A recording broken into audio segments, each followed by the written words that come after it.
भाजपा किसान मोर्चा के प्रदेश अध्यक्ष संदीप शर्मा ने कहा है कि मंडी शुल्क को लेकर प्रदर्शन कर रहे थे, लेकिन अब प्रदेश में भी मंडी शुल्क में वृद्धि हो गई है। मंडी शुल्क बढ़ने की वजह से धान के दाम में गिरावट आई है और आज छत्तीसगढ़ में किसानों ने धान बेचने से इनकार कर दिया। भारतीय जनता पार्टी किसान मोर्चा के प्रदेश अध्यक्ष ने कहा, बीजेपी के शासन काल में यानी कि हमारी सरकार के समय 1500 समर्थन मूल्य था और किसान धान भी बेचते थे और आज भी धान का समर्थन मूल्य 1815 रुपये समर्थन मूल्य है।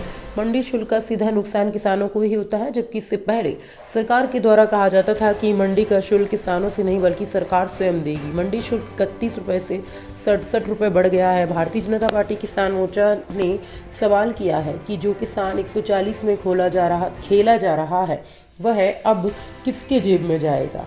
किसानों के पैसे से ही उनका भला सरकार नहीं कर पा रही है। प्रदेश में जो किसानों के द्वारा धान, गेहूं, कोदो, कुटकी जो भी बेचा जाता है उसे 1000 करोड़ रुपए की वसूली प्रदेश सरकार के द्वारा की जाती है।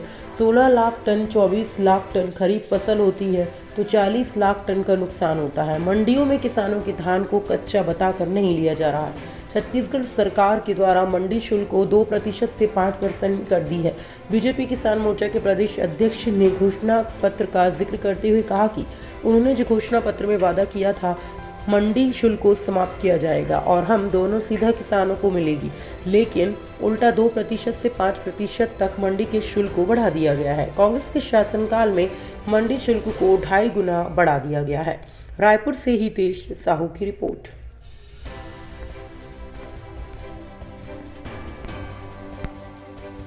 समाप्त करने के वायदे के साथ यह सरकार सत्ता में आई थी, लेकिन इसके उलट इस सरकार ने मंडी शुल्क को 2.5 गुना कर दिया और इसका सीधा नुकसान प्रदेश के किसानों को उठाना पड़ रहा है। परसों जब इसका इन्होंने घोषणा किया उसके बाद अचानक मंडियों में धान के भाव 200 से लेकर के 250 रुपये क्विंटल गिर गए।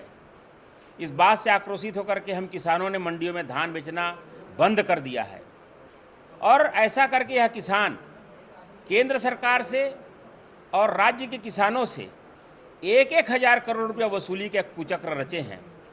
यह एक वसूली करने वाली सरकार है। हम इस सरकार से मांग करते हैं कि अपनी वादा पूरा करे, मंडी का शुल्क ये वापस लें और राज्य के किसानों को जहां पर समितियों में धान बेचने में कठिनाई आ रही है, बारदाना की कठिनाई आ रही है, गीले धान है करके आप जो बहाने करके वापस कर रहे हैं, ये सब बहानेबाजी बंद करें, अन्यथा भारतीय जनता पार्टी और भारतीय जनता पार्टी किसान मोर्चा इस सरकार के खिलाफ सड़क से लेकर के सदन तक अपनी लड़ाई लड़ेगी। ये टैक्स तो कहा जा रहा है व्यापारियों पर लगने वाला टैक्स है, तो किसानों को क्या इफेक्ट पड़ेगा? कौन सा व्यापारी जेब से देता है पैसा? अपने सारा टैक्स किसानों को देना पड़ता है। अब जैसे ही टैक्स बढ़ोतरी हुई है, धान का दाम 200 रुपये नीचे गिर गया। आखिर किसके जेब से जा रहा है पैसा? प्रत्यक्षम किम प्रमाणम, ये तो सिद्ध है कि ये पैसा जो है किसानों के जेब से जा रहा है। रायपुर से हितेश साहू की रिपोर्ट।